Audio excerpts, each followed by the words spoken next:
नमस्कार दोस्तों, मैं शिखा पटेल आप सभी का फिर से स्वागत करती हूँ। दोस्तों, आज हम सुनेंगे शकुनी को स्वर्ग क्यों मिला, इसके ऊपर से क्या कहानी है। दोस्तों, शकुनी को हर कोई जानता है। महाभारत में इनका जो पात्र था उसे हम एक षड्यंत्रकारी की नज़र से देखते हैं। बात शुरू होती है गांधार में। अफगानिस्तान में एक राजा थे जिनका नाम था सुबल, जो गांधार और शकुनी के पिता थे। उन्होंने एक यज्ञ करवाया। उस यज्ञ में बहुत सारे लोग आए। उन्हीं लोगों के बीच एक बहुत सारे ज्योतिषाचार्य भी थे। एक ज्योतिषाचार्य ने उनकी बेटी की जब कुंडली देखी तो कुंडली में गांधारी को एक ग्रह दशा चल रही थी जिसका बहुत बड़ा दोष था, जिस दोष के कारण यदि वो किसी से भी विवाह करेगी तो कुछ दिन बाद वो व्यक्ति मर जाएगा। इस दोष को दूर करने के लिए राजा सुबल ने एक पूजा पाठ करवाई। उस पूजा पाठ में ये था कि जो बकरा था उससे शादी होनी थी गांधारी की, और उसके बाद में उस बकरे की बलि देनी थी। ये कार्य कराया गया। गांधारी की शादी बकरे से बिल्कुल कराई गई, और बाद में जैसे कि उपाय के माध्यम से बकरे की बलि देनी थी। शादी कराने के बाद बकरे की बलि भी दी गई। लोगों ने सोचा कि गांधारी के सिर से ये दोष दूर हो गया। सभी ने यही माना। फिर बाद में धृतराष्ट्र से गांधारी का विवाह हो गया। लेकिन झूठ ज़्यादा दिन तक तो छुपता नहीं है। धृतराष्ट्र को कुछ दिनों बाद गांधारी की पहली शादी के बारे में पता पड़ा।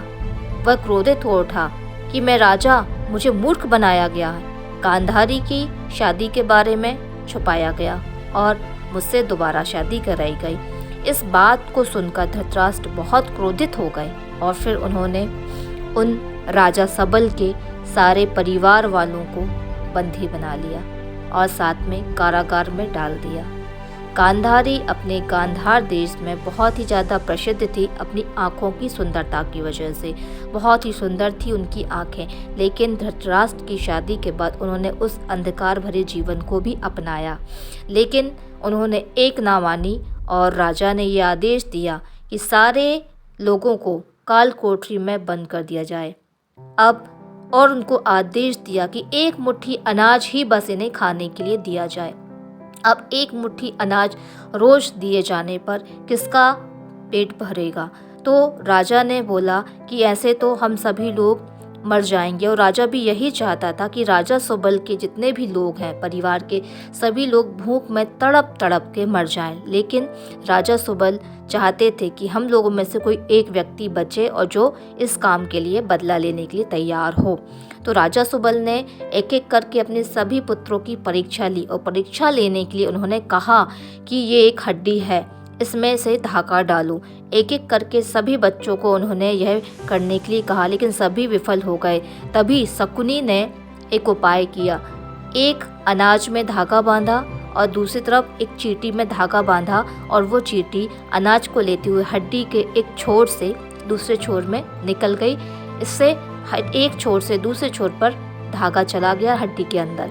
जब उन्होंने महाराज ने ये बात देखी कि मेरा छोटा पुत्र बहुत ही ज़्यादा दिमाग वाला है, षड्यंत्रकारी है, ऊंची सोच रखता है, तो राजा सबल ने बोला कि जाओ, इसे ही रोज एक मुट्ठी अनाज दिया जाए। शकुनी ही हमारे वंश के विनाश का बदला लेगा।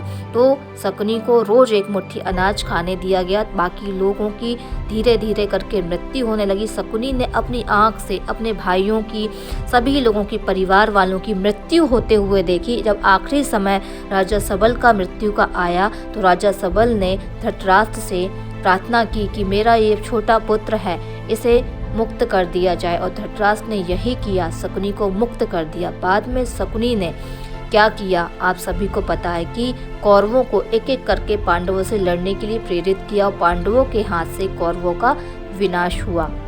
शकुनी ये जानबूझकर करता था ताकि उसके वंश में जो कुछ भी गलत हुआ, राजा ने जो गलत किया उसका बदला लिया जा सके, उसकी बहन के साथ जो गलत हुआ उसका बदला लिया जा सके। तो शकुनी सिर्फ और सिर्फ बचा अपने परिवार का बदला लेने के लिए। इसीलिए कहा जाता है कि शकुनी को मरने के बाद स्वर्ग मिला, क्योंकि उसने अपना कार्य निष्ठा के साथ, पूरी ईमानदारी के साथ किया, अपने परिवार के बदले को लेने के लिए किया, अपने पिता की आखिरी इच्छा को पूर्ण करने के लिए किया।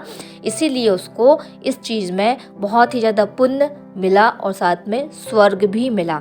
ऐसा कहा जाता है कि शकुनी का उद्देश्य सही था, इसलिए उसने ये कार्य कराया। परिस्थितियाँ इंसान को कुछ भी करा देती है। धन्यवाद दोस्तों।